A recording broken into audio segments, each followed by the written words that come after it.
کیا توحید کے استغاثہ پر لبیک کہنے والے غیرت مندوں کے دلوں میں موجود حرارت ولایت امیر المومنین کے وسیلہ سے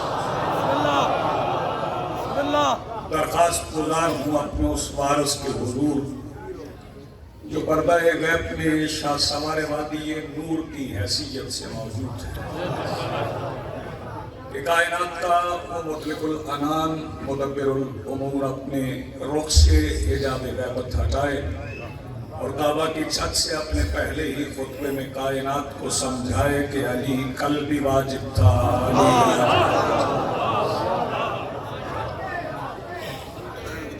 مالک الملک ارشاد فرما رہے ہیں ہم نے تمہیں ماؤں کے بطنوں سے اس طرح نکالا لا تعلمون شیئا کہ تم کچھ بھی نہیں جانتے تھے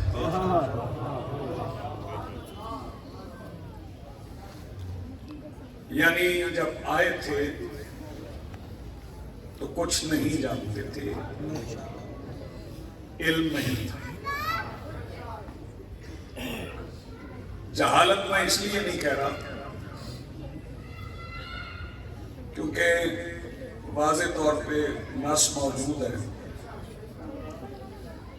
کل مولود یولد علی فطرت الاسلام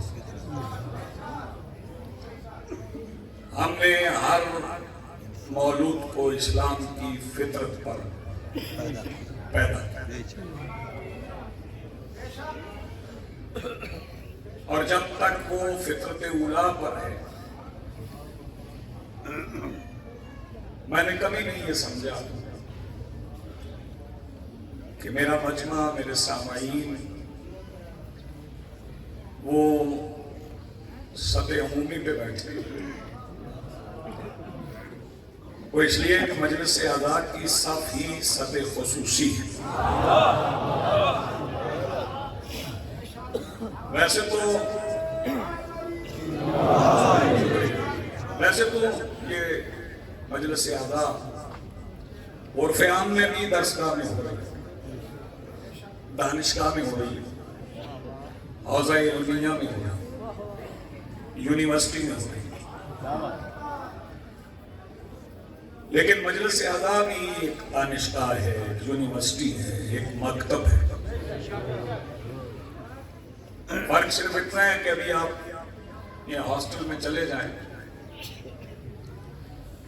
تو لغہ پڑھنے والے طالب علم ہم عمر ہوں گے تقریباً سال دو سال کا فرق مقدمات پڑھنے والے وہ بھی ہم عصر ہم عمر ہوں گے اگر یہ سمجھ نہیں آ رہا تو اسکول چلے جائیں وہاں 5ویں جماعت میں سارے 10 سال کے بچے ہیں 10ویں میں چلے جائیں سارے 15 سال 1-2 سال کے کوئی فیل نہ ہو جائے آپ چلے جائیں گریجویشن کی کلاس میں وہاں 19-20 سال کے طالب علم آپ کو ملیں گے لیکن یہ درس کا میرے مولا حسین کی ہے کہ اس کا اپنا مزاج ہے یہاں 5 سال کا 85 سال کے بوڑھے کا ہم جماعت ہوتا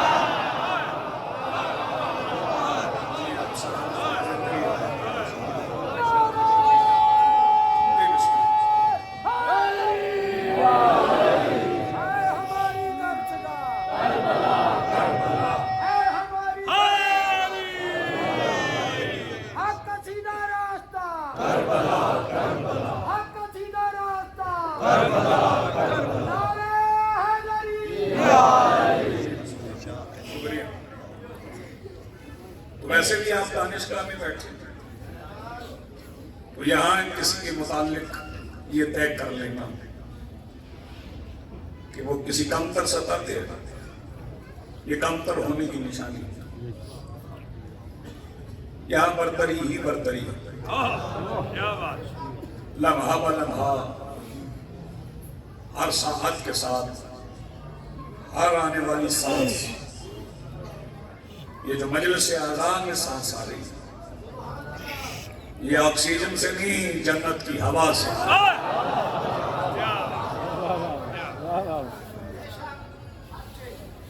چونکہ مالک نے فرمایا ہے کہ ہم نے تمہیں ماں کے بطنوں سے نکالا، لا تعلمون شیئا، کچھ نہیں جانتے تھے، اور پھر کل مولود یولد علی فطرت الاسلام، ہر مولود فطرت اسلام پر پیدا ہوتا ہے، جب تک وہ فطرت اولا پر رہتا ہے، پہلی فطرت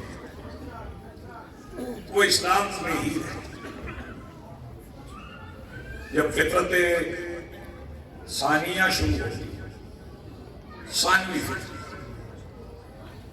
تو پھر اس کا ماحول، اس کے مربی، اس کی تربیت کرنے والے اسے جس سمت لے جائیں وہ سمت چلتا ہے۔ شیعوں کے گھر پیدا ہو کے شیعہ ہونا آسان ہے،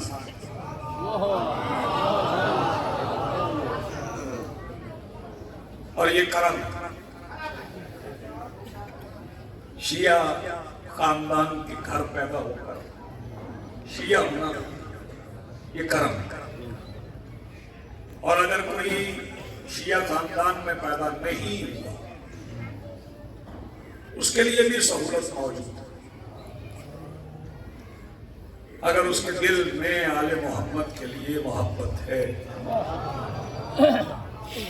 فکرہ ایک ہے، اس پہ بات بے شک نہ دیجیے گا، لیکن تفکر ہو ضرور کیجیے۔ اور اگر مشخص کیے بغیر وہ یہ سمجھتا ہے کہ جو آل محمد سے دشمنی رکھے اس سے برات کا، بیزاری کا اظہار کرنا چاہیے، تو نجات اس کے لیے بھی ہے۔ اگر اسے علم نہیں ہے لیکن اس کے دل میں ہے کہ جو آل محمد سے عداوت رکھے اس پہ لعنت بھیجنا چاہیے، اور لعنت بندے نہیں بھیجتے، دو کام بندوں کے ذمہ ہے ہی نہیں، یہ بندے نہیں کر سکتے، ایک درود، ایک لعنت۔ اگر درود بندوں کی اختیار میں ہوتا نا، بندے اپنے پسندیدہ افراد پہ درود بھیج دیتے، نہ پسندیدہ افراد پہ لعنت بھیج دیتے۔ ہم کہتے ہیں اللہم لعن، اللہ تو لعنت بھیج، اللہم صلی علی، اللہ تو درود بھیج۔ تو یہ کام اللہ نے اپنے ذمہ رکھے ہیں، اپنے پاس رکھے ہیں، اپنے اختیار میں رکھے ہیں، کس پہ درود ہے کس پہ لعنت ہے۔ ہاں یہ ہے جن پہ درود ہے وہ نام اللہ نے لکھ کے رجسٹر بند کر دیا ہے، مہر لگا دی ہے، اس پہ نیا نام نہیں لکھا جا سکتا۔ ہاں لعنت والا رجسٹر کھلا ہے، جس کا دل چاہتا ہے نام لکھوانا ہے وہ علی کی دشمنی کرے۔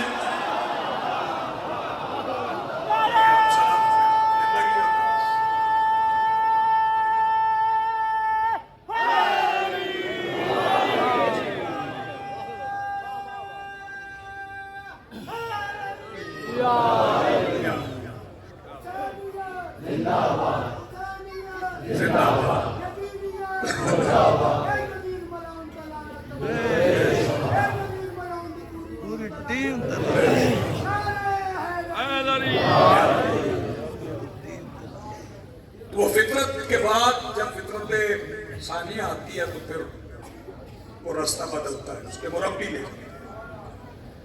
لیکن کچھ ایسے افراد ہیں جو فطرت اسلام پر پیدا ہوئے اور کسی مربی کی کوشش انہیں دوسرے راستے پر نہ لے جا سکے، کیونکہ وہ منتخب کیے ہوئے افراد تھے۔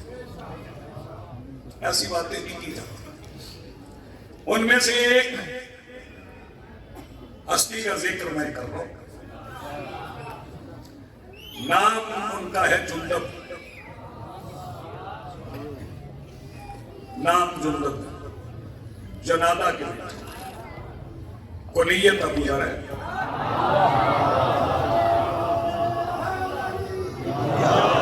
کنیت ابو ذر۔ یہ قبیلہ غفار میں پیدا ہوا۔ بیٹے قبیلہ غفار مکہ سے شام جانے والے راستے پر رہائش کرتے تھے۔ پیشہ ان کا یہ تھا کہ قافلے گزرتے تھے تو یہ لوٹتے تھے، جو تجارت کے لیے قافلے جاتے تھے انہیں یہ لوٹ لیتے. اور اگر کوئی قافلہ یہ کہہ دیتا کہ ہمارا تعلق بنو ہاشم کے ساتھ ہے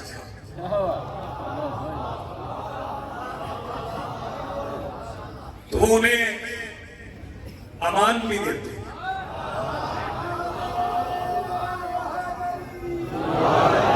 اور کچھ کہے بغیر انہیں گزرنے کی اجازت بھی دیتے. وہ آزادانہ تجارت کا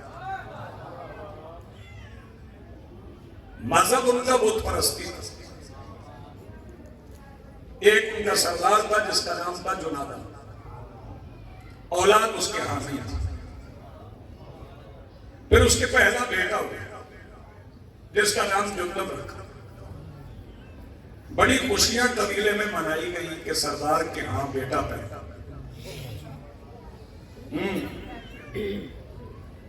بڑے لوگوں کو کھانا کھلایا. پھر وہ بچہ 3 سال کا ہو گیا تو قبیلے میں تشویش کی لہر تو ہے. فکر انگیز ذہنوں سے خطاب تشویش کی لہر دوڑ گئی کہ 3 سال کا ہو گئے ہو, نہ اماں کہتا ہے نہ ابا کہتا ہے,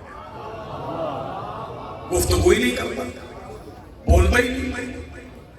آ کے تشویش سے سردار کو آگاہ کیا کہ میرا بچہ بولتا ہی نہیں. تو سردار نے تنہائی میں بٹھا کے کوشش کی کہ گفتگو ہو جائے. بچہ پتہ نہیں زبان سمجھتا ہے نہیں سمجھتا. جب مخاطب کیا جاتا تھا تو سر اٹھاتا تھا. تو قبیلے میں یہ بات کہتی سنتا ہے تو پھر بول بھی تو سکتا ہے. قبیلے والے جمع ہو کے کہنے لگے جب سنتا ہے تو بولتا کیوں نہیں, چپ کیوں ہے؟ تو وہ بچہ آواز دے کے کہنے لگا چپ رہ کے اسے سوچتا ہوں جس میں بولنے کی طاقت نہیں ہے. تو بندہ آواز بچائے گا اس کی بچی ہوئی آواز گھر میں لڑنے کے علاوہ کسی اور کام نہیں آئے گی. اس آواز کو یہاں استعمال کر. بھیا زبان مل کے بولو حیدری. حیران ہو گیا کبھی کہ بول بھی سکتا ہے سن بھی سکتا ہے بولتا نہیں. پھر وہ بڑے پروفیسر صاحب لے گئے بچے کو, لے گئے معبد میں جہاں وہ عبادت کرتا کہ بت کے سامنے چھپائیں. بسم اللہ. بت کے سامنے جھکائیں جیسے وہ خدا مانتے. لے گئے سر سے پکڑ کے بھی جھکانے کی کوشش کی, بچہ نہیں جھکا. پھر قبیلے میں تشویش کہ سردار کا بچہ ہمارے مذہب پہ نہیں. باپ نے گھر آ کے پوچھا کہ وہ میرا خدا ہے جسے تو جھکا نہیں. تو کم سے بیٹے نے کہا وہ خدا تیرا ہے, میرا نہیں. اس نے کہا میں سردار ہوں قبیلے کا, میرے خدا کو خدا مان. فکر سننے کے بعد میں جو بندے سے پوچھنے کا حق رکھتا ہوں کہ خاموشی کی اصل وجہ کیا ہے. فکر سنیے گا. جب پوچھا گیا ابو ذر سے کہ کیوں نہیں جھکا بت کو, تو ابو ذر کہنے لگے میں اسے خدا نہیں مان سکتا جو کتے سے اپنی طہارت میں بچا سکے. ہاتھ اٹھا سکے وہ ہاتھ اٹھا کے رہا ہے. ہاتھ اٹھانا تائید ہے میرے بھائی, ہاتھ اٹھانا تائید.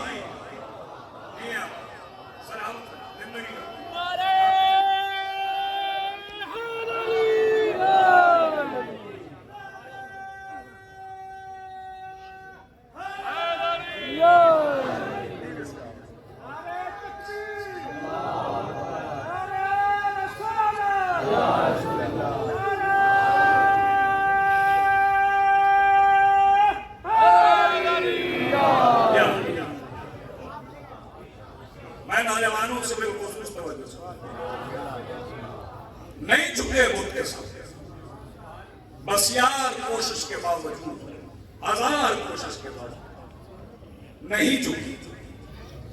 بت پرستی نہیں. پھر ان سے کہا گیا اچھا اگر نہیں جھکنا اسے, یہ بت ہے اسے نہیں مانتے, تو کل ایک دیوتا دکھائیں اسے جھکے. صبح میں اس کو ایک دن ہوا کہنے لگے اسے جھک جاؤ.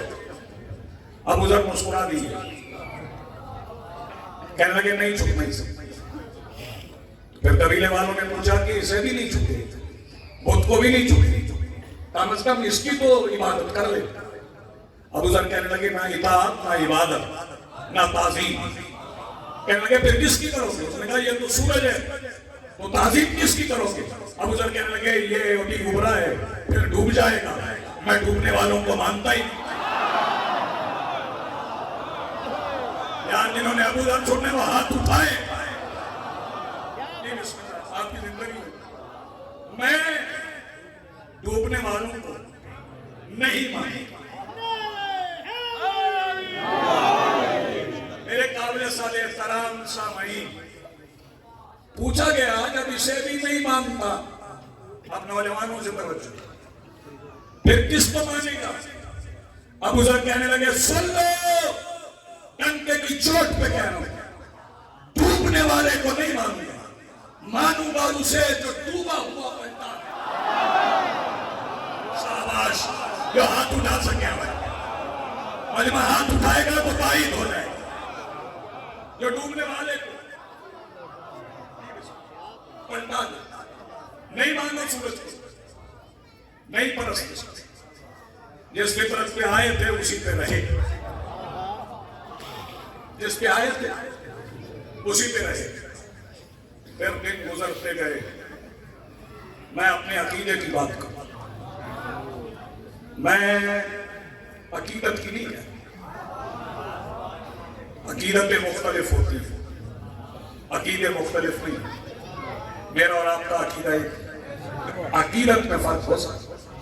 میں عقیدے کی بات کرنا چاہتا ہوں، آئیے آئیے آئیے آئیے آئیے، صلوات پڑھیے بلند آواز سے۔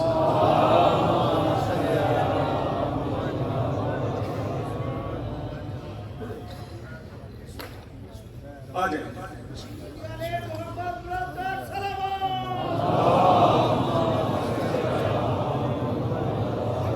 نعرہ تکبیر، نعرہ رسالت، سوا لاکھ نعرہ حیدری، آواز بلند صلوات۔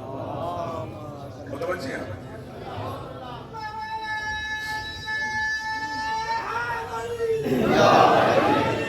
نہ سورج کی پرستش، نہ سورج کی تعظیم، توجہ رہے، دن گزرتے رہے اور عقیدے کی بات سنی۔ ہوا کیا کہ قصر تطہیر کی دہلیز کے باہر پڑھنے والے ابو ذر کے چہرے پر روشن چشم کے اوپر سجے ہوئے کائنات پہ محیط ابو کی جبہ سے اجازت لے کے سورج ڈوبتا بھی رہا ابھرتا بھی رہا۔ کنجوسی کر گئے ہیں ناتے میں، کنجوسی کر گئے۔ دن گزرتے رہے کہ جناب ابو ذر نے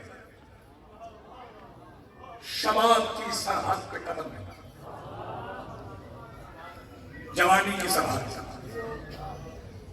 توجہ، جوانی کی سرحد پہ آئے تو مکہ سے آنے والی ہوا خبر لے آئی کہ وہ آ گیا ہے جو ہوا کو مہمیز کرتا ہے۔ سرگودا ہے، لفظ تو ضائع نہیں ہونا چاہیے، جو ہواؤں کو چلنے کا حکم، جو ہواؤں کی سخت معین ہے، وہ تشریف ہے۔ تو ابو ذر کسی سے پوچھے بغیر، کسی کو بتائے بغیر اپنے قبیلے سے مکہ کی طرف چل پڑے۔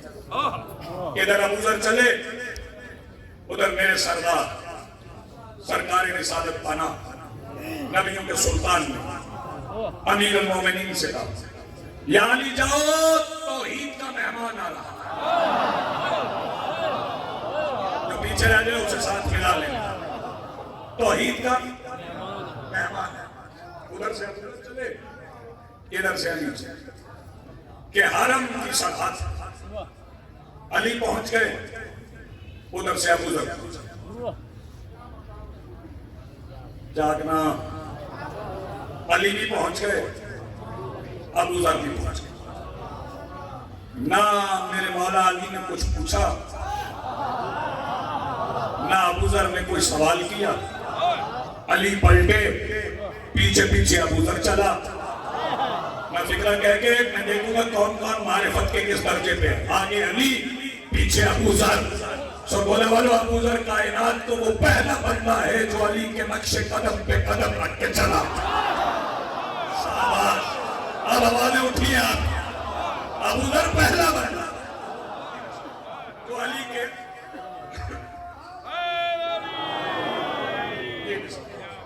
علی کے نقش قدم پہ قدم رکھ کے ابو ذر چلے.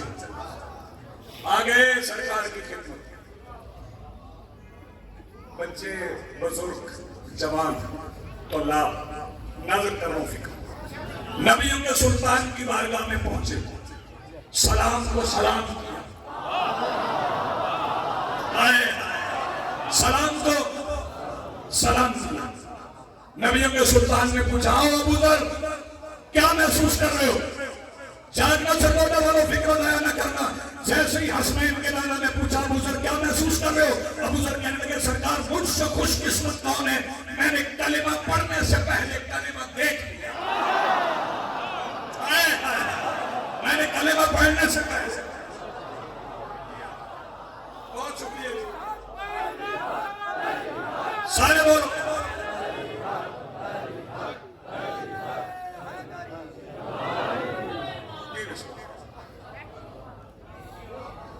آپ جیئے آپ سلام. آپ نے میزبانی کا حق کرا. ابو ذر سرکار کی خدمت میں پہنچ گئے اور کھل کے کلمہ پڑھے.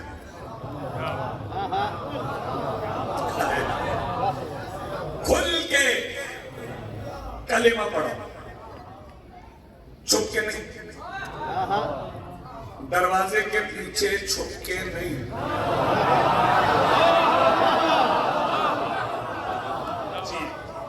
کھل کے کلمہ پڑھے.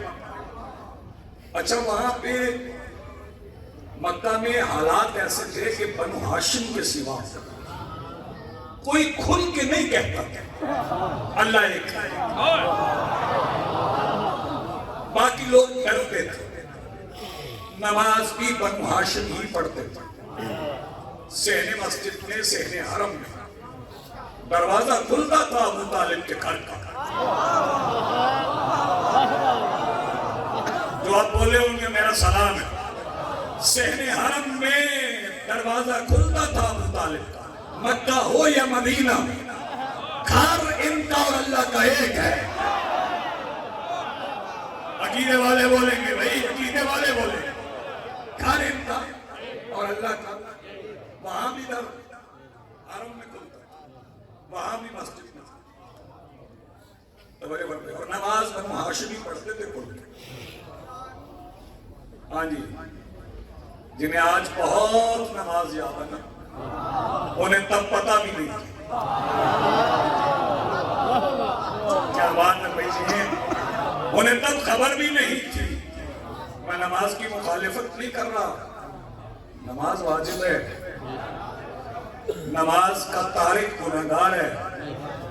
نماز کا منکر کافر ہے. توجہ. لیکن یہ یاد رہے کہ داغ سجدہ ہو جبیں پر دل میں بغض مرتضی. ایسی حالت میں نبی سے منہ چھپانا فرض ہے. جاگو ذرا حسین جاگو. داغ سجدہ ہو جبیں پر دل میں بغض مرتضی. ایسی حالت میں نبی سے منہ چھپانا فرض ہے. پھر کہہ رہا ہوں داغ سجدہ ہو جبیں پر دل میں بغض مرتضی. ایسی حالت میں نبی سے منہ چھپانا فرض ہے. اور حشر کے دن دھوپ کی شدت سے بچنے کے لیے ماتم شبیر میں پانی پلانا فرض ہے. سامنے آ گئے میں نے کہا پڑھ دیتا ہوں. آپ سلام.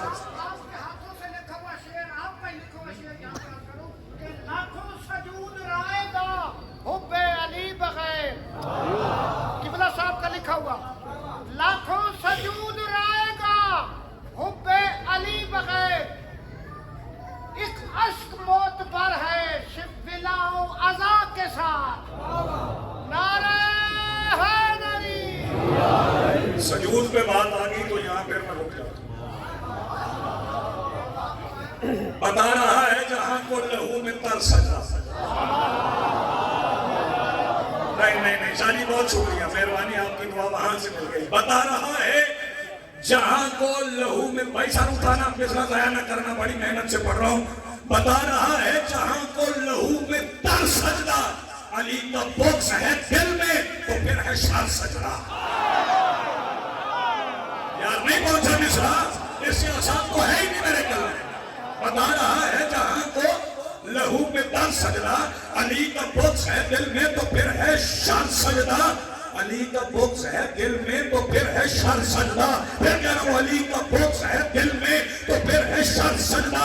آوازیں مجتمع کرو, میں مکتب میں کھڑا ہو کے مکتب کی بات کرنے جا رہا ہوں. جو شہر علم کا در چھوڑ کر نماز پڑھے, جبھی کہیں بھی ہو رہتا ہے در بدر سجدہ.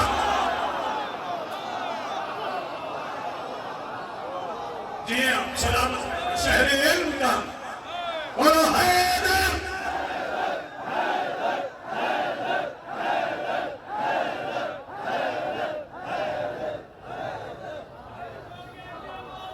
جو شہر علم کا در چھوڑ کر نماز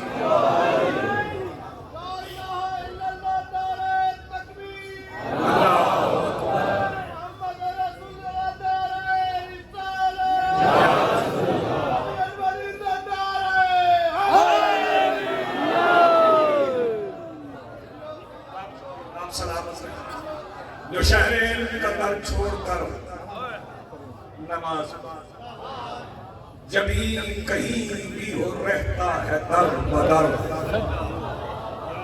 سجدہ. اور سند جمی پہ نہیں ہے, رقم ہے سینے پر. نہ بابا سنبھال کے رکھو, سند جمی پہ نہیں ہے, رقم ہے سینے پر. جو ماتمی ہے وہ کرتا ہے معتبر سجدہ. جو ماتمی ہے وہ کرتا ہے معتبر سجدہ. اور میرے شعور سے بالا ہے ان کے رشتے بھی, رسول سجدے میں اور پشت پر سجدہ. رسول سجدے میں اور پشت پر. آپ جیو سلامت. تو چھپ کے نماز پڑھتے چلو, چھپ کے. کلے ہم بن ہاشم سہنے حرم میں نماز ہوا کرتی تھی. کیسے ہو نماز کے پیچھے نماز ہو. اسپیکر میں بولنے والوں کو سلام ہے. جی بسم اللہ. نماز کے پیچھے نماز ہو. پڑھتا کون نماز پڑھتا؟ ام الاسمت مادم حجت آئے, رسول کی ہمسر, کفر رسالت پناہ, رسول کی وہ زوجہ جسے رسول لینے گئے تھے. میرے بھائی بیٹھیے کہ مجلس میں تو نہیں چلتے, راستہ دیں بھائی, پیچھے کی مجلس ہو رہی ہے, کوئی مسئلہ ہے.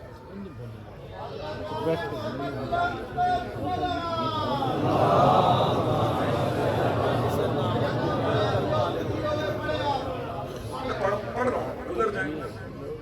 اللہ کرے بس کہیں سے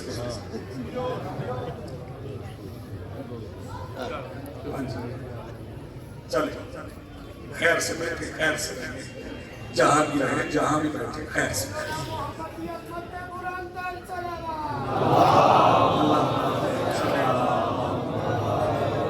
نماز کے پیچھے نماز ہوتی تھی ام الاسمت پر,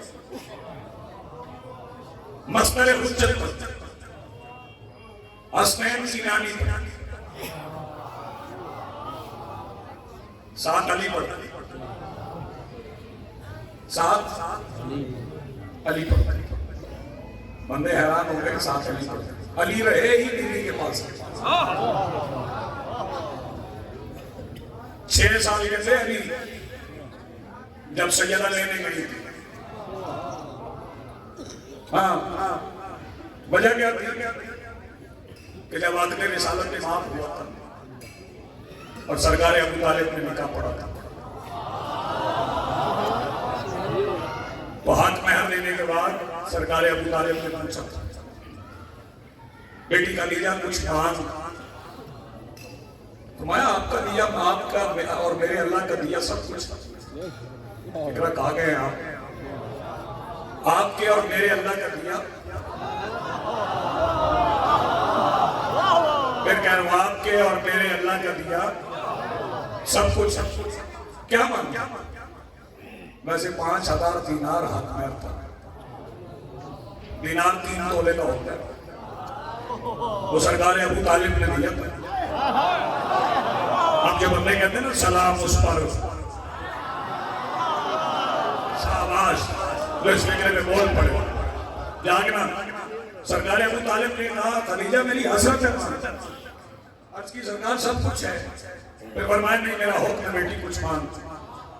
بی بی کہنے لگی اچھا آپ کو حکم ہے تو آج نہیں مانگتی، میں مناسب وقت پہ پھر آپ سے کچھ مانگوں گی۔ سرکار ابو طالب نے فرمایا جب آپ کا جی چاہے مانگیے گا ہم دیں گے۔ بھائی توجہ، 26 سال کی تھی سیدہ، 25 سال کے رسول، 5 سال اور گزر گئے، کعبہ میں علی آ گئے، 6 سال اور گزر گئے، علی 6 سال کے ہو گئے۔ جب علی 6 سال کے ہو گئے تو پھر سیدہ خدیجہ نبیوں کے سلطان سے کہنے لگی، نبیوں کے سلطان نکاح کے وقت چچا ابو طالب نے کہا تھا تم مانگنا ہم دیں گے، ہمارا دل چاہے ہم کچھ مانگے۔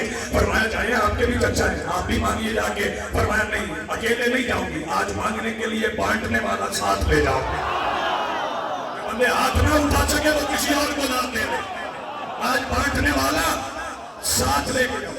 نبیوں کے سلطان کو ساتھ لے، سیدہ نے وہاں آ گئی جہاں مربی رسالت سرکار عمران تشریف فرما۔ آؤ بیٹی خدیجہ، کیسے آئی؟ چچا جان آپ نے وعدہ کیا تھا آپ مانگنا ہم دیں گے، آج میں مانگ لے آئی۔ فرمایا فکرہ کہنے کے بعد جو پیچھے حضرات کھڑے ہاتھ اٹھ سکے تو اٹھائیے گا تائید میں، آواز دے کے کہتے بیٹی خدیجہ مانگو کیا چاہیے، زمین چاہیے یا آسمان؟ بی بی خدیجہ آواز دے کے کہتی نہ زمین چاہیے نہ آسمان، مالک کے زمین و آسمان علی چاہیے۔ تو ہاتھ اٹھا سکے بھائی، مالک کے زمین و آسمان علی چاہیے۔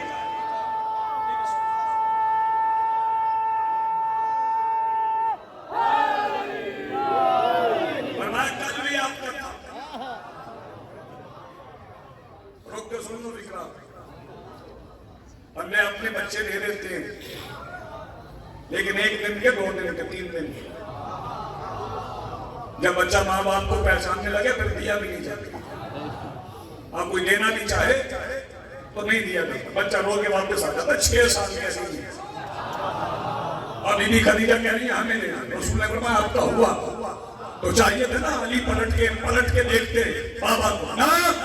فکر سننا، جیسے ہی ابو طالب نے کہا آپ کا ہوا، پاک منبر پہ کھڑا ایک انگلی سے خیبر اکھاڑنے والے علی 2 انگلیاں پکڑ کے چلے، 2 انگلیاں پکڑ کے علی چلے۔ نبیوں کے سلطان خاموش سفر طے کرتے کھڑا، اللہ کی جگہ پہ بولنے والا میرا مصطفیٰ اپنی جگہ پہ چپ بیٹھ گئے، خاموش بیٹھ۔ سیدہ آواز دے کے کہتی ہیں نبیوں کا سلطان مجھے لگتا ہے آپ کچھ پوچھنا چاہتا ہے۔ فرمایا خدیجہ آپ سے بڑا مزاج شناس نبوت کون ہے؟ میں کچھ پوچھنا چاہتا ہوں۔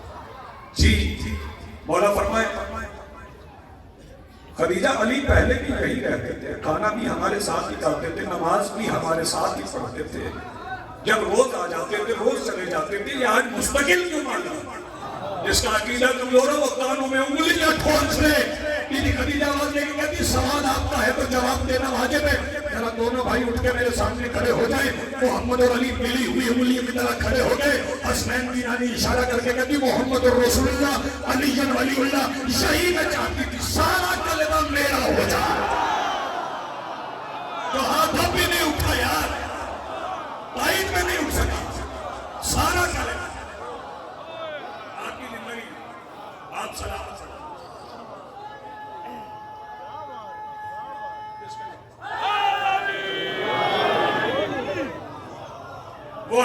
نماز پڑھا, سیدہ نماز پڑھا.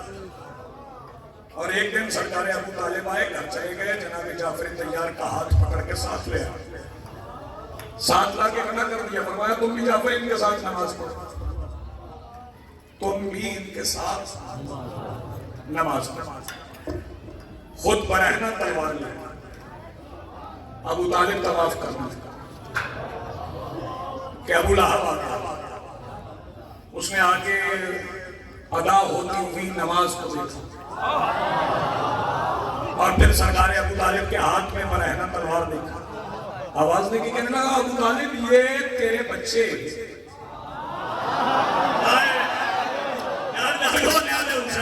ابو طالب یہ تیرے بچے کیا کر رہے ہیں, کبھی اٹھتے ہیں, کبھی بیٹھتے ہیں, کبھی چھپتے ہیں, کبھی زمین پہ زمین رکھتے ہیں. سرکار ابو طالب نے فرمایا وہ نماز پڑھ رہے ہیں, اور کہنے لگا آپ کیا کر رہے ہیں, فرمایا میں قائم کر رہا ہوں. جی آپ سلامت رہیں, سلامت رہیں, زندگی بہت اچھا, وہ پڑھ رہے ہیں, میں قائم کر رہا ہوں. میرے قابل سادہ احترام ساتھی, نماز واجب ہے,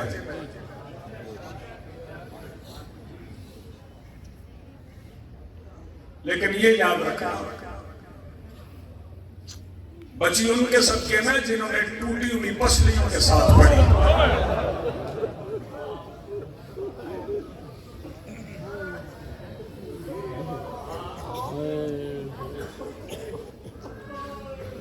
طوالت نہ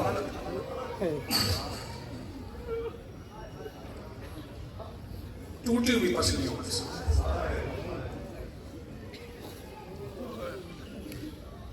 شہزادی کونین آپ کو سلامت رکھتا, مخصوص مضمون میرے بعد میں پڑھنے والے پڑھ لیں, اخیر میں پڑھ لیں.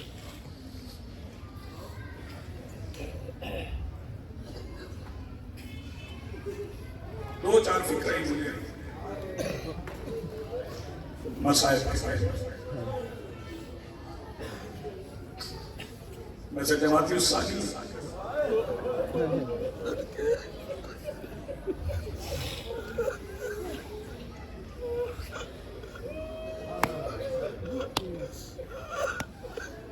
مجھے آج سے روزہ میں ایک شہید کی یاد آ گئی.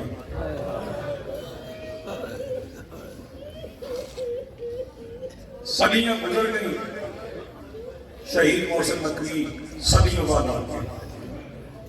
انہوں نے فرمایا اے خاک مدینہ تیرے ذروں میں ابھی تک ہم بنت پیغمبر کی لہت ڈھونڈ رہے ہیں.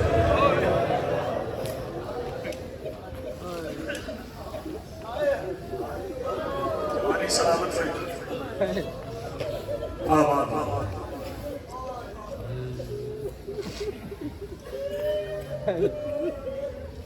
میں نے جماعتی الثانی کا یہ چاند طلوع ہونے سے پہلے دو مصرے کہے, وہ آپ تک پہنچاتا ہوں. سلام مکمل نہیں ہو سکا, دو مصرے کہے وہ آپ تک پہنچاتا ہوں. بیٹی کی قبر, بیٹی کی قبر باپ کے پہلو میں بن سکے.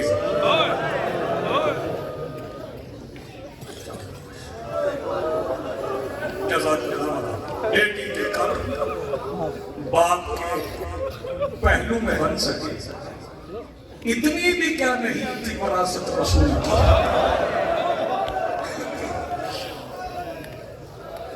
بسم اللہ آباد سلام, بسم اللہ آباد. بیٹی کی قبر باپ کے پہلو میں بن سکے, اتنی بھی کیا نہیں تھی وراثت رسول. شہادت نہیں پڑھتا, لیکن ایک بات میں اعلان ہر مجلس میں کہا, جو بیمار سمجھتے ہیں نا وہ باز آ جائیں, محمد کی بیٹی قتل ہوئی۔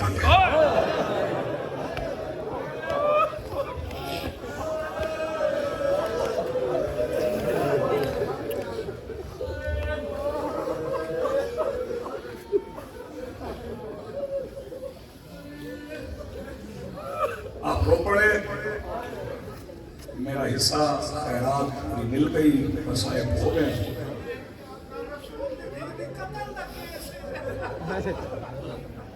یقیناً یقیناً یقیناً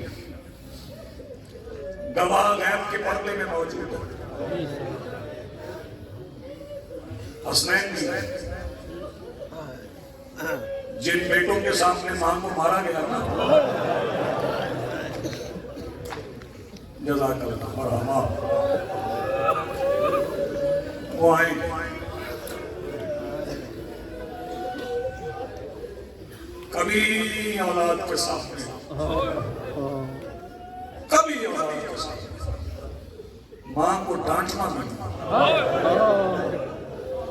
ماں سب کچھ برداشت کر لیتی ہے،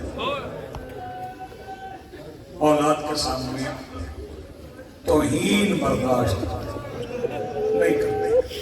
ایک فکرہ میں کہوں آگے بڑھوں، 3 جماعتی ثانی کے بعد 3 جماعتی ثانی، ویسے 3 جماعتی ثانی کی رات بڑی عجیب ہے، 3 اور 4 کی رات ہے، یہ بڑی عجیب ہے۔ اس رات میں علی جنت البقیع سے فاطمہ بن کے گھر آئے تھے۔ کیسے سمجھاؤں یار، کیسے کیونکہ بیٹیوں سے نہیں آتے۔ یہ رات بڑی عجیب ہے، یہ پوری رات علی کو بطول چھپانے میں لگی۔ 3 جماعتی ثانی کے بعد ایک دن میرے مولا حسین بابا کی انگلی پکڑ کے بازار میں جا رہے تھے۔ ویسے حسین بہت کم بازار جاتے تھے، بابا کی انگلی پکڑ کے جا رہے تھے کہ اچانک انگلی چھوڑ کے حسین مٹی پہ بیٹھ گئے، گھٹنوں پہ سر رکھ کے آنکھیں بند کرنا۔ میں نہیں کہتا ہر آنکھ کا ضامن، شہزادی جانے آپ کی آنکھ جانے، آنکھیں بند کرنی۔ علی بھی سامنے مٹی پہ بیٹھ گئے، حسین کا سر چھوڑا، آواز دے کے کہتے شبیر کیا ہوا، سر اٹھاؤ نا، آنکھیں کھولو۔ شبیر آواز دے کے کہتے بابا حکم کی تعمیل کروں گا، تھوڑی دیر ٹھہر جائے، میں سر بھی اٹھاؤں گا، آنکھیں بھی کھول لوں گا۔ شبیر ہوا کیا، آواز دے کے کہتے بابا تھوڑی دیر اس لیے کہ سامنے وہ بندہ آ رہا ہے جس نے میرے سامنے میری ماں کو منہ پہ مارا۔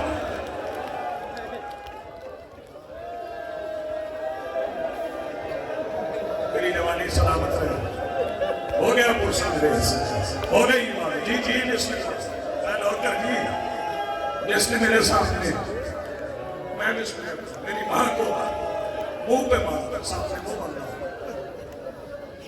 میری مخدومہ بس آخری فکرے سنے میں سلام کروں، بنتی کرتا ہوں۔ جب واپس آئی ہے، جب شہزادی واپس آئی تو کان پہ ہاتھ رکھ کے سیدہ واپس آئی، عزتدار لوگ بیٹھے، اساتذہ بیٹھے، پروفیسر صاحبان بیٹھے، وہ پلائیں ڈاکٹرز ہیں، مجھے بتاؤ جب زخم گہرا ہو جائے ہاتھ سے لہو رکتا ہے؟